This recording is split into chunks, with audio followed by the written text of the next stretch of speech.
প্রাণীর উপরে যে পরিমাণ নির্যাতন বাংলাদেশে আস্তে আস্তে বাড়ছে, তার একটি প্রধান কারণ হচ্ছে আমাদের দেশে যথাযথ কোনো প্রাণী কল্যাণ আইন এ পর্যন্ত হয়নি।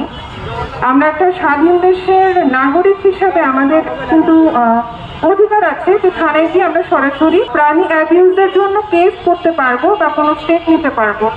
এই সুযোগটা বা এই অধিকারটা কিন্তু আমাদের এখনকার যে ল আছে সেই লতে নাই। প্রাণীদেরকে রক্ষা করতে হলে আমাদের অবশ্যই এমন একটা ল প্রয়োজন যেখানে আমরা নাগরিক হিসাবে প্রাণীদের অধিকার রক্ষার জন্য কাজ করতে পারবো।